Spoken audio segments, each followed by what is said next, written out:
बिस्मिल्लाहिर्रहमानिर्रहीम। Okay student, meiosis को लेकर हम आज पढ़ते हैं एनाफेज 1 और एनाफेज 1 से हमने पढ़ा पहले इंटरफेज, प्रोफेज 1, मेटाफेज 1। इसके लिंक इसी वीडियो की डिस्क्रिप्शन में मौजूद है, वहां से आप देख सकते हैं। एनाफेज 1 के अंदर हम देखते हैं कि क्या क्या इवेंट्स वाकया होती है। एनाफेज 1 के अंदर एक ही इवेंट होती है, वो सबसे अहम है, और वो क्या होते हैं कि due to the construction of the spindle fibre or centrioles, जो सेंट्रियोल्स मौजूद होते हैं साइड्स पर, सेल के जो साइड पर सेंट्रियोल मौजूद होते हैं, वो कंट्रैक्ट करते हैं, वो अपने अपने स्पिंडल फाइबर को खींचना शुरू कर देते हैं, जिसकी वजह से सेंटर के अंदर जो एक क्रोमोसोम या क्रोमोसोम का पूरा एक पेयर जो मौजूद होता है, वो एक दूसरे से क्या हो जाते हैं, जुदा होना शुरू हो जाते हैं। तो यहां पर हम कहते हैं कि हमारे पास फॉर एग्जांपल मौजूद है एक सेल मौजूद है, और इस सेल के अंदर यहां पर इसके सेंटर के अंदर बिल्कुल हम सिर्फ दो ड्रॉ करेंगे। इसके सेंटर के अंदर यहां पर क्या मौजूद है, एक जोड़ा मौजूद है यहां पर, जिसे कहते हैं बाइवेलेंट भी कहते हैं, जिसे टेट्राड भी कहते हैं, बाइवेलेंट या टेट्राड, ठीक है। बाइवेलेंट यानी दो चीजों से बना, दो होमोलॉगस क्रोमोसोम पर मुश्तमिल, इसे कहते हैं बाइवेलेंट। और टेट्राड का क्या मतलब होता है, जिसके अंदर 4 क्रोमेटिड्स मौजूद होते हैं। तो इसे 1 2 3 4 क्रोमेटिड्स की वजह से इसे टेट्राड कहते हैं, और 1 2 होमोलॉगस क्रोमोसोम की वजह से इसको बाइवेलेंट कहते हैं, ठीक है ना। तो यहां पर दूसरा मौजूद होता है, एक यहां पर इसके साथ इसका क्रोमेटिड, और ये आपस में टच होते हैं। लेट्स सपोज ये इसका कुछ डायग्राम हो गया। अब क्या होता है, ड्यू टू द कंस्ट्रक्शन यानी स्पिंडल फाइबर जो है, ये वाला स्पिंडल फाइबर इस तरफ जोर लगाता है, वो वाला स्पिंडल फाइबर उस तरफ जोर लगाता है, जिसकी वजह से ये जो क्रोमोसोम जगह जगह पर थोड़े से आपस में कनेक्टेड होते हैं, ये क्रोमोसोम एक दूसरे से क्या हो जाते हैं, बिल्कुल जुदा हो जाते हैं। यानी ये आपस में ऐसे कनेक्ट होते हैं, जैसे ही वो खींचते हैं तो उस खींचने की वजह से ये एक दूसरे से बिल्कुल सेपरेट हो जाते हैं। यहां पर ये चीज आप याद रखें कि ये जो जोर है, यानी जिसको खींचना कहते हैं, पुल कहते हैं, ये अप्लाई होता है सिर्फ और सिर्फ किस चीज के ऊपर, सेंट्रोमियर के ऊपर अप्लाई होता है। यानी स्पिंडल फाइबर जो है वो सेंट्रोमियर को अपनी तरफ खींचते हैं, क्योंकि स्पिंडल फाइबर के साथ सिर्फ सेंट्रोमियर ही कनेक्ट होता है, बाकी क्रोमोसोम जो है वो स्पिंडल फाइबर के साथ कनेक्टेड नहीं होता। और उसकी वजह भी आप समझ लीजिए कि जो स्पिंडल फाइबर होते हैं ये बने होते हैं किस चीज से, प्रोटीन से, ठीक है ना। किस प्रोटीन से बने होते हैं, ट्यूबुलिन से। जबकि ये जो सेंट्रोमियर है ये भी बना होता है किस चीज से, प्रोटीन से। और किस प्रोटीन से बने होते हैं, काइनेटोकोर। तो ये प्रोटीन्स है, ये भी प्रोटीन्स है, यहाँ पर इन्होंने आपस में क्या बनाया होता है, बॉन्ड क्रिएट किया होता है। लेकिन जैसे ही वो आपस में इसको खींचते हैं, ये जो होता है ये इस तरफ जाना शुरू हो जाता है, ये जो होता है वो इस तरफ मूव करना शुरू कर देते हैं।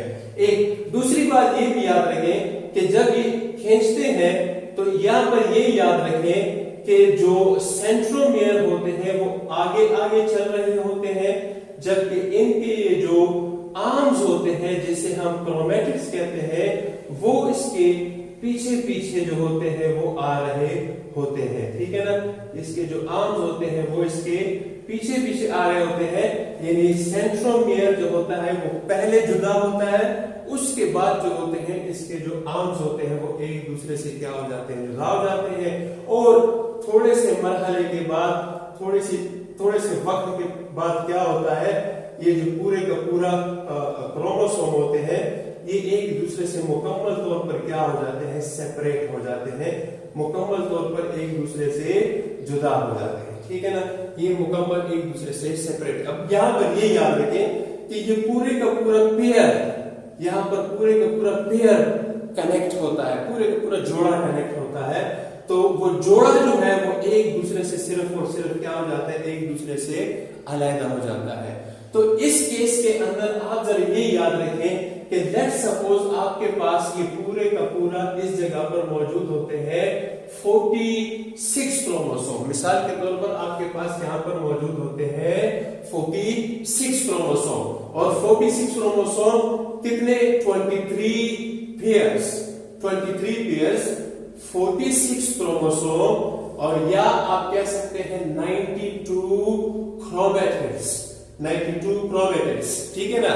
ये कॉम्बिनेशन याद रखें आप, ठीक है। यहां पर सेंटर के अंदर कितने जोड़े 23, क्रोमोसोम कितने होते हैं 46 और क्रोमेटिड्स कितने होते हैं 92। जैसे ही ये एक दूसरे के साथ क्या होते हैं अलहदा होते हैं तो ये जो पेयर वाला मसला ये तो खत्म हो गया, क्योंकि भाई वो तो जोड़े थे लेकिन अब तो जोड़े नहीं है। तो जैसे ही आ जाते हैं तो जो पेयर्स होते हैं ये तो खत्म। यहां से जब ये अलग होते हैं तो फिर आप नहीं कह सकते कि जोड़े हैं, तो पेयर खत्म। 46 क्रोमोसोम में से 23 उस तरफ और 23 इस तरफ, तो यहां पर क्या हो जाएंगे 23 क्रोमोसोम एक साइड पर और 23 क्रोमोसोम दूसरी साइड पर, ठीक है। 92 क्रोमेटिड्स वो भी दरमियान से अलग, तो 46 क्रोमेटिड्स इस तरफ क्रोमेटिड्स, ठीक है, और 46 क्रोमेटिड्स उस तरफ एक तरफ। तो एक तरफ चलते हैं यहां पर 23 क्रोमोसोम्स 23 क्रोमोसोम इस पोल पर पहुंचते हैं, 23 क्रोमोसोम इस पोल पर पहुंचते हैं, ठीक है ना। तो हाफ यहां पर क्रोमोसोम की तादाद जो होती है वो क्या हो जाती है अपनी ओरिजिनल तादाद के मुकाबले में क्या हो जाती है बिल्कुल हाफ हो जाती है, बिल्कुल निसफ रह जाती है। तो यही वो मरहला होता है जिसके अंदर क्रोमोसोम की तादाद जो है अपने ओरिजिनल तादाद के मुकाबले में क्या रह जाती है हाफ। जैसे हम मियोसिस की डिफिनीशन को बयान करते हैं कि a single parent cell divides to form 4 daughter cell in such a way that the number of chromosome reduce to half. तो वो जो हाफ होता है वो कहां पर बनते हैं, वो एनाफेज 1 के अंदर बनते हैं। अच्छा, एनाफेज जैसे ही खत्म होता है यानी जैसे ही वो अपोजिट पोल की तरफ पहुंचना शुरू हो जाते हैं तो यहां पर एनाफेज एंड हो जाता है और नया फेज शुरू हो जाता है जिसे कहा जाता है टीलोफेज। टीलोफेज कब शुरू होता है, जैसे ही क्रोमोसोम्स जो हाफ होते हैं यानी क्रोमोसोम जो है जैसे ही क्रोमोसोम्स इन 23 क्रोमोसोम या 46 क्रोमैटिड्स जैसे ही अपोजिट पोल्स की तरफ पहुंचते हैं, अपोजिट पोल्स की तरफ पहुंचते हैं, तो यहां पर आप समझ लीजिए कि टीलोफेज 1 शुरू हो गया है।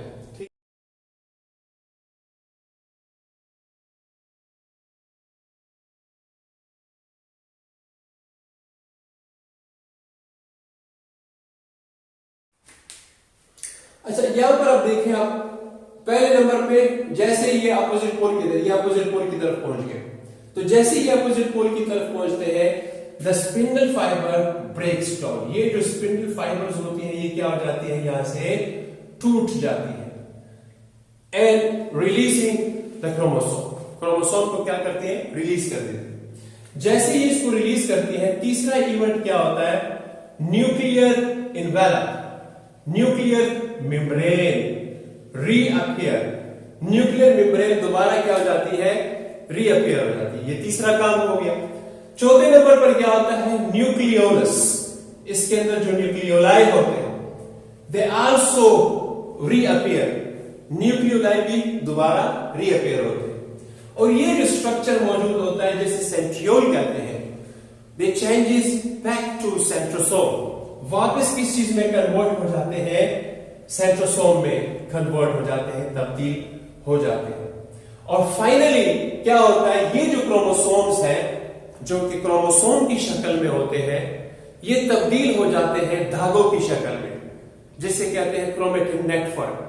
The chromosome changes back, convert back into the chromatin network, chromatin network में तब्दील हो जाते हैं। तो ये 4-5 इवेंट जो होते हैं किस चीज किसके अंदर होते हैं, टेलोफेज 1 के अंदर होते हैं।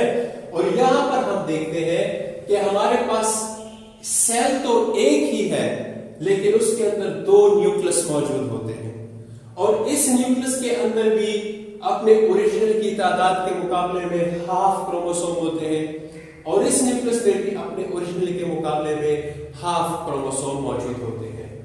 इसके बाद यहां पर ये जो मराहिल होते हैं इन्हें हम कहते हैं कैरियोकाइनेसिस। कैरियोकाइनेसिस का मतलब है कि जब एक न्यूक्लियस 2 न्यूक्लियाई में तकसीम हो जाए तो एक न्यूक्लियस हमारे पास यहाँ पर 2 न्यूक्लियाई में तकसीम हो चुका है, तो इसका मतलब है यहाँ पर कैरियोकाइनेसिस मुकम्मल हो जाता है। तो उसके बाद this is follow by cytokinesis. इसके बाद जो नेक्स्ट प्रोसेस शुरू होता है उसे हम कहते हैं साइटोकाइनेसिस।